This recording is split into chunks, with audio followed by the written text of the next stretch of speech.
Bismillahirrahmanirrahim. Assalamualaikum warahmatullahi wabarakatuh. Waalaikumsalam warahmatullahi wabarakatuh. Alhamdulillahi rabbil alamin. Hadana li hadza wa ma kunna linahtadiya laula an hadana Allah.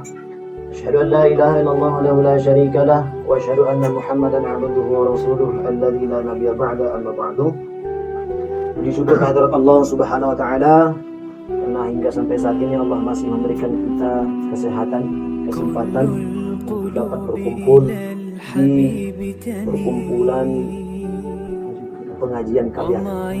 Ini suatu anugerah yang besar yang Allah berikan kepada kita semuanya sehingga kita dapat berkumpul pada kesempatan yang berbahagia. Salawat berangkaikan salam keharibaan Nabi besar Muhammad sallallahu alaihi wasallam. Allahumma shalli wa sallim wa barik alaihi. Mudah-mudahan bagaimanapun kondisi kita, baik lapang maupun sempit, suka maupun duka, tak lupa kita berselawat kepada Rasulullah serta berharap mudah-mudahan kita mendapatkan syafaatnya, bisa duduk bersama beliau di Telaga Kautsar, duduk bersama pengajian kebiatan. Amin ya rabbal alamin. Yang kami hormati ahlul bait, serta Bapak Ibu yang dimuliakan oleh Allah Subhanahu wa taala. Kita berkumpul di sini tak lain dan tak bukan karena qadarullah. Artinya Allah yang mengizinkan kita untuk menjalin tali silaturahim. Maka asal usul kita buat silaturahim ini untuk mempererat hubungan sesama warga lah pada khususnya KBAK.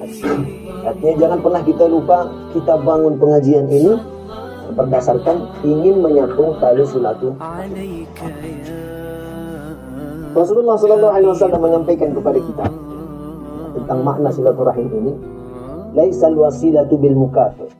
Nah, jadi tidaklah menjalin silaturahim itu saling berbalas kebaikan dengan yang baik. Walakinnal wasilu idza qata'at rahimahu wasalah. Akan tetapi silaturahim itu kata Rasulullah, apabila ada yang putus, wasalah, kita menyambungnya. Jadi kalau silaturahim ini hanya istilahnya yang sudah memang hubungannya baik-baik saja, ini kan sudah biasa. Yang Rasulullah SAW minta itu bagaimana suatu hubungan yang mulai renggang ini ada salah satu dari kita yang mau menyambungnya kembali. Itu yang dimaksud oleh Rasulullah SAW dengan maksud silaturahim. Jadi kalau sama-sama sudah baik dan kita jalin bersama hubungan yang lebih akrab itu sudah biasa. Yang tak biasa itu ada hubungan yang retak, satu pun tak mau untuk menyambungnya kembali. Ini yang payah, ini yang sulit. Karena sikap kemanusiawian kita yang kadang-kadang lebih menonjol. Dia silah, masa aku pula yang mulai. Dia yang salah kok. Yang masih ada penyakit dalam hati manusia itu sendiri. Rasulullah SAW minta jangan ada seperti itu. Ya. Karena orang yang mau menjalin silaturahim ini orang yang sangat khusus kata Allah Subhanahu wa taala. Wala tastawil hasanatu wala sayyi'atu. Tidak sama kebaikan itu dengan keburukan. Tidak sama. Idfa billati hiya ahsan. Maka sambunglah keburukan itu, lawan keburukan itu dengan baik, dengan kebaikan. Jadi tidak kita kemudian ada rentang masalah kita ini, kemudian dia berlaku buruk, kita balas dengan keburukan. Tidak. Fa idza alladzi bainaka wa bainahu, dan apabila tiba-tiba ada hubungan yang tak baik ini, ka'annahu maka tiba-tiba ini akan baik. Maka siapa yang mau menghubungkan silaturahim itu, maka antara kedua belah pihak ini kata Allah Subhanahu wa taala tiba-tiba akan membaik seperti kawan akrab. Artinya apa? Jangan kemudian suatu perkara yang kemudian membuat kita retak itu kita malah memperkeruhnya. Jumpai saja, ucapkan salam. Ya. Wa ma yulaqqaha illa alladziina sabaru. Allah tidak memberikan sikap ini kecuali kepada orang yang sabar. Wa illal ladzina bil hazzin azim. Dan tidak pula Allah berikan semangat untuk menjalin silaturahim ini kecuali kepada orang-orang yang diberi keberuntungan oleh Allah. Artinya dia orang yang spesial. Siapa yang mau menjalin silaturahim itu orang yang spesial bagi Allah Subhanahu wa taala. Jadi dia tidak memandang siapa yang salah, siapa yang tidak. Bagi dia cukup 3 hari tidak bercakapan dia merasa berdosa. Maka ini batasnya untuk kita. Ini untuk orang-orang para waliullah, orang-orang yang soleh, katanya sabar itu tak berhenti. Untuk orang-orang awam bagi kita ini sabar tuh 3 kali batasnya. Pertama kita jalin silaturahim, kita coba, dia tak jawab. Kita coba lagi, tak juga disahut. Kita coba ketiga kali lagi, tak juga disahut. Maka lepas tanggung jawab kita sebagai hamba Allah. Maka dia sudah menjadi urusannya dengan Allah Subhanahu wa Ta'ala. Kita lepas daripada tanggung jawab untuk memutuskan tali silaturahim. La yadkhulul jannata qati'an, tidak akan masuk surga orang yang memutus tali silaturahim. Bapak Ibu yang dimuliakan oleh Allah Subhanahu wa Ta'ala, maka penting untuk menjalin tali silaturahim, untuk mempererat hubungan. Maka setelah terjalin hubungan itu tak ada lagi rasa hasad, rasa iri, rasa dengki. Jangan lagi ada tetangganya tambah TV-nya satu, yang sebelahnya stres. Yang sebelah kiri tambah mobilnya, guling-guling pula bininya. Yang bahaya. Jadi kalau masih ada itu hanya payahnya. Hati-hati dengan penyakit hasad. Hasad itu kata Rasulullah SAW bisa menggugurkan segala bentuk macam ibadah kita. Sebagaimana api memakan kayu bakar. Ini perbuatan yang bisa menggugurkan amal kebaikan kita. Ini salah satu orang-orang yang kata Rasulullah SAW, dia rajin beribadah, tapi ketika dihadapkan dengan Allah Subhanahu wa Ta'ala, dia melihat kebaikan-kebaikan yang pernah ia lakukan di dunia hanya sekejap mata saja. Allah tunjukkan ini dulu banyak amal, habis itu hilang. Tak ada manfaat lagi. Tak ada yang bisa diambil dari situ. Kenapa? Karena masih ada hasad. Maka hati-hati dengan penyakit hasad. Nah, mudah-mudahan kita yang ada di sini terlepas semua dari penyakit hasad. Amin. Bapak Ibu yang dimuliakan oleh Allah Subhanahu wa Ta'ala, pentingnya menjalin silaturahim ini kata Rasulullah SAW, penting bagi kita untuk yang pertama, man ahabba ayyabsuta rizqah. Siapa yang ingin umurnya diperpanjang, jalin silaturahim. Barang siapa yang ingin rezekinya diperluas, jalin silaturahim. Kalau dalam Al-Quran itu ada 8 pintu rezeki, baik itu rezeki usaha kita sendiri, rezeki mulai kita lahir, rezeki menikah, rezeki anak, rezeki bersyukur, rezeki beristighfar, rezeki bersedekah, rezeki tali silaturahim. Itu sudah dijamin oleh Allah Subhanahu wa Ta'ala. Artinya apa? 100% sudah Allah kasih. Ini usahamu semuanya. 8 pintu ini asetmu di dunia, kata Allah. Sekarang tergantung mau nggak mengelola itu, mau nggak menjalin tali silaturahim, mau nggak kau bersedekah. Ini Allah sudah kasih nih, apa namanya, perusahaan itu sudah dikasih sama kita. Jadi nggak ada yang nggak Allah kasih rezekinya kepada manusia. Jangankan kita, nyamuk, lalat dijamin oleh Allah rezekinya. Apalagi kita manusia, Allah kasih langsung 8 usaha. Mau nggak kita kelola yang 8?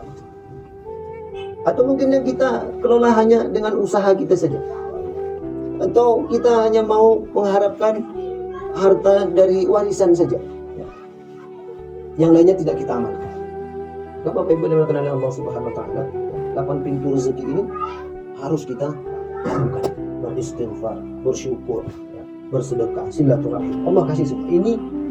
Ini jalan-jalan usaha untuk memperbanyak rezeki. Silahkan. Jadi kalau kita nggak mau ngambil itu, ya bukan kesalahan Allah lagi. Bukan kemudian kita, Allah ini tak sayang. Si bulan dikasih aja rezeki, bertambah saja. Ada bertambah kereta, ada tambah sofanya, ada tambah kursi tamunya, macam-macam. Sedangkan aku nggak diberi oleh Allah Subhanahu wa Ta'ala. Jangan seperti itu. Cross check diri kita. Kenapa aku demikian? Kok payah seret nih rezeki ini? Jangan-jangan dari yang 8 itu tak satu pun kita ambil. Itu masalahnya. Maka Bapak Ibu yang dimuliakan oleh Allah Subhanahu wa Ta'ala, penting untuk menjalin silaturahim. Ada saudara kita yang sudah lulus kuliah contohnya, tidak dapat kerjaan. Silaturahim kita. Kebetulan ada kawan yang nawari pekerjaan. Kita coba usul. Ini kan tidak serta-merta rezeki yang dimaksud Allah itu langsung uang dikasih, tidak. Banyak berbagai macam yang dikasih oleh Allah Subhanahu wa Ta'ala. Maka ancaman bagi orang yang memutus tali silaturahim pun sangat berat. Tidak akan masuk surga. Man yu'minu billahi wal yawmil akhir falyukrim dhaifah. Siapa yang beriman kepada Allah, kepada hari akhir, maka hormati saudara. Siapa yang percaya kepada Allah dan hari akhir, jalin silaturahim. Tidak akan beriman seorang mukmin sebelum dia mencintai saudara yang lainnya seperti dia mencintai diri sendiri. Artinya penting. Hilang sebagian iman kita kalau kita tidak menjalin silaturahim. Maka penting silaturahim. Kalau hablum minallah kita gampang. Urusan kita dengan Allah mudah. Allah Maha Ghafur. Apapun dosa yang kita buat Allah pasti ampuni. Asal kita sungguh-sungguh bertobat kepada Allah. Yang payah nih hablum minannas. Sakit hati saudara kita buat, kita tak merasa bersalah, maka itu yang kita bawa di akhirat. Itulah yang dipertemukan kita nanti kelak di akhirat, dimintai bertanggung jawab. Kalau itu yang dilakukan oleh Allah Subhanahu wa taala, maka sampai dikatakan Allah, "Wa laqad zara'na li jahannama katsirun minal jinni wal ins." Sungguhnya banyak penghuni neraka itu dari kalangan jin dan manusia. Lahum qulubun la yafqahuna biha. Mereka punya hati tetapi tidak mau memperhatikan ayat-ayat Allah. Mereka punya mata tapi tak mau melihat kebesaran ciptaan Allah. Mereka punya telinga tapi tak mau mendengar majelis-majelisnya Allah. Ulaika kal an'am bal hum adall. Mereka itu adalah orang-orang yang hina, bal hum adall, bahkan lebih hina daripada hewan. Bapak Ibu yang dilakukan oleh Allah Subhanahu wa taala, lembu, kerbau, seganas-ganasnya mereka yang dimakan rumput. Manusia kalau udah kumat buasnya, aspal, cat, kabel listrik, solar, habis loh. Itu kalau sebuas-buas manusia. Jadi lebih buas manusia, maka dikatakan Allah, bisa manusia lebih rendah, lebih hina daripada hewan. Kambing yang cacat masih bisa kita makan. Mohon maafnya nih, masih ada contohnya hewan yang mati kan masih diapakan sama saudara kita. Tapi ada nggak manusia yang makan manusia? Tapi bagaimana yang disebut kata Allah manusia makan manusia? Yang kita suka menggibahi saudara kita, menggunjing saudara kita. Mana lebih? Maka itu ditunjukkan oleh Allah Subhanahu wa taala. Banyak perumpamaan-perumpamaan yang Allah berikan kepada kita antara manusia dengan hewan. Artinya apa? Kita makhluk yang sangat kompleks. Ya kan? Malaikat tak pernah salah, wajar. Tak ada hawa nafsunya. Allah ciptakan binatang, tak ada akalnya. Manusia ini kompleks. Tak ada ciptaan yang diciptakan oleh Allah Subhanahu wa taala selain manusia ciptaan yang paling indah. Kadang naik, kadang turun. Zuyina linnasi hubbu syahawati minan nisa. Maka zuyina linnas, manusia itu dihiasi dengan hawa nafsu. Kadang ya nafsu kita yang buat kita rendah. Ya nafsu yang bagaimana ya? Kita tidak terima contohnya kita dihina.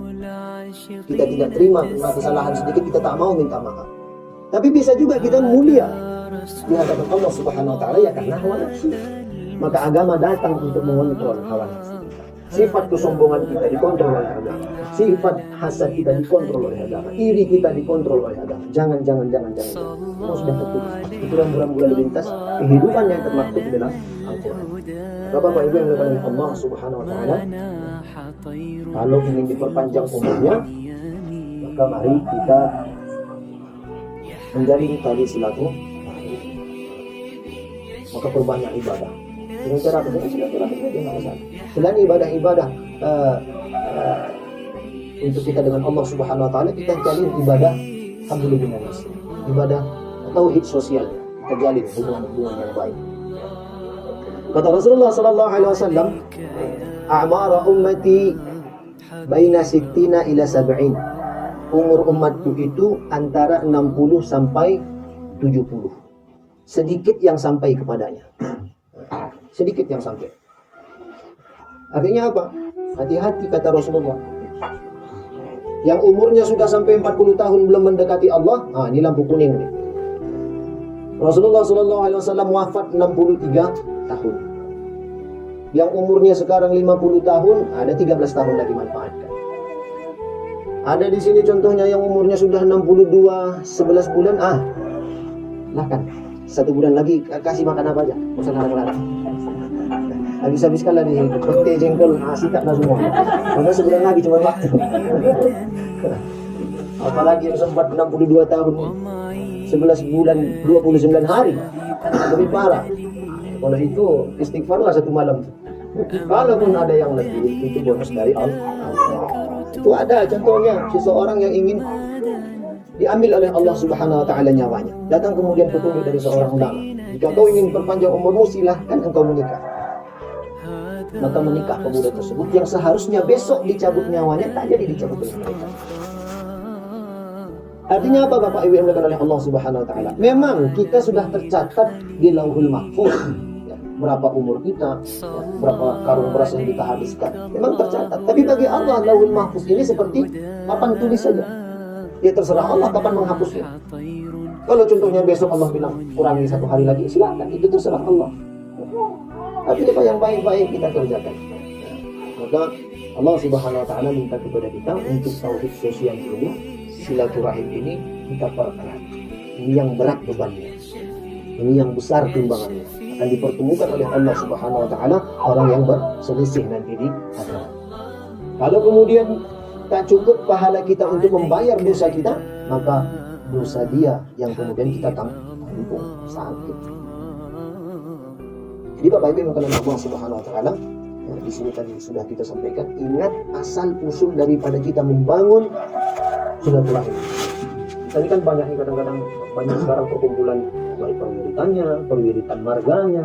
Ini kan semua untuk kebaikan. Nah, jangan justru kemudian menjadi permasalahan. Jangan kemudian menjadi permusuhan karena sebab-sebab yang tidak jelas, karena sebab-sebab yang kecil saja. Maka Bapak Ibu yang dimuliakan Allah Subhanahu wa taala, ambil sifat itu. Sifat yang apa? Sifat yang mau memaafkan kesalahan orang lain. Adapun pendapat ulama contohnya gimana kita contohnya ini silaturahim ini kurang baik. Kemudian kita boleh tidak hadir ke rumahnya jika kemudian kalau kita hadir justru memperkeruh permasalahan. Jadi untuk menetralisir silakan kita nggak usah omongan aja. Tapi kalau dalam artian kita bukan tidak omongan, ngomong sepentingnya saja. Ada keperluan kekeluargaan baru ngomong. Lebih itu nggak usah. Jika kalau menemui seseorang itu justru malah merusak diri kita, silahkan jaga jarak. Nah itu ada petunjuk dari Imam Syafi'i dalam kitab Hidayatul Hidayahnya, bagaimana kita bersaudara, berteman dengan orang yang baru kita kenal, berteman dengan orang yang sudah lama kita kenal, berteman dengan orang-orang yang selevel dengan kita. Itu ada pelajaran yang disampaikan Imam Syafi'i dalam kitab Hidayatul Hidayahnya. Mari kita sama-sama belajar untuk memperbaiki diri kita agar kita tidak terjerumus daripada perbuatan-perbuatan yang sifatnya kesalahan dalam hablum minas. Karena itu tadi yang berat. Kalau urusan kita dengan Allah gampang. Gampang urusan kita dengan Allah. Untuk kita ambil wudhu, sholat taubat, beristighfar, Allah pasti ampuni. Dengan saudara kita belum tentu. Kalau dia tak ikhlas, kalau dia tak terima. Kalau kita pula mau mendatanginya selama 3 kali untuk minta maaf, ini yang masalah kalau kita nggak mau minta maaf. Merasa diri kita paling benar. Nah, ini yang kemudian celaka kata Allah Subhanahu wa ta'ala. Maka siksaan bagi orang yang memutus silaturahim sama saja dia memutus tali silaturahim dengan Allah Subhanahu wa ta'ala. Dan Bapak Ibu yang oleh Allah Subhanahu wa ta'ala, mudah-mudahan perkumpulan pengajian kabiakan ini diridhoi oleh Allah Subhanahu wa ta'ala, makin rajin untuk beribadah, berkumpul, melaksanakan kegiatan-kegiatan yang diridhoi oleh Allah Subhanahu wa ta'ala sehingga tercatat sebagai sebuah amal ibadah. Satu sama lain nanti contohnya di akhirat bisa. Ini pengajian kabiakan ini saling tolong. Kalau kemudian ini contoh kecilnya saja. Contohnya Ustadz ini kemudian 1 langkah lagi masuk neraka, naudzubillah, ini contoh saja ya. Nah, disapun ini namanya jangan. Itu kawan saya di majelis ta'lim, kita punya hak di situ.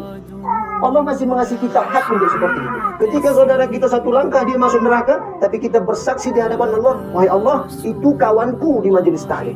Dia yang bawa aku untuk majelis ta'lim. Mobilnya yang aku tumpangi untuk majelis ta'lim. Jadi aku minta kepada Engkau ya Allah, selamatkan dia dari pintu neraka itu. Jika Allah berkenan, Allah akan tunaikan. Maka itu enaknya silaturahim. Maka jangan sampai kemudian silaturahim kita ini pecah hanya gara-gara masalah kecil, masalah sepele. Justru jadikanlah perkumpulan-perkumpulan kita ini untuk menjadi satu bekal di hadapan Allah Subhanahu wa ta'ala. Jika salah satu di antara kita nanti 1 langkah menginjakkan api nerakanya Allah, kita bisa bersaksi di hadapan Allah, wahai Allah, itu saudaraku, dia teman satu majelisku, dia yang mengajarkanku tentang sholat, mobilnya yang aku tumpangi ketika kemana saja majelis ta'lim, dia yang mengajak aku ya Allah. Aku minta kepada Engkau agar dia Engkau masukkan ke dalam surga sehingga kami bisa bersama-sama. Itu hak kita. Mudah-mudahan silaturahim kita yang jalin ini kita pelihara baik-baik, kita minta ridho dari Allah Subhanahu wa taala. Mudah-mudahan nanti akhir kita bisa duduk bersama menikmati surga Allah, surga Firdaus bersama dengan Rasulullah sallallahu alaihi wasallam. Amin ya rabbal alamin. Mungkin cukup sekian yang dapat saya sampaikan. Atas segala kekurangan, kesalahan, mohon ampun kepada Allah Subhanahu wa taala. Minta maaf kepada Bapak Ibu sekalian. Mudah-mudahan doa-doa kita tadi diijabah oleh Allah Subhanahu wa taala. Wallahumma fiqna aqwamit thariq. Wassalamualaikum warahmatullahi wabarakatuh.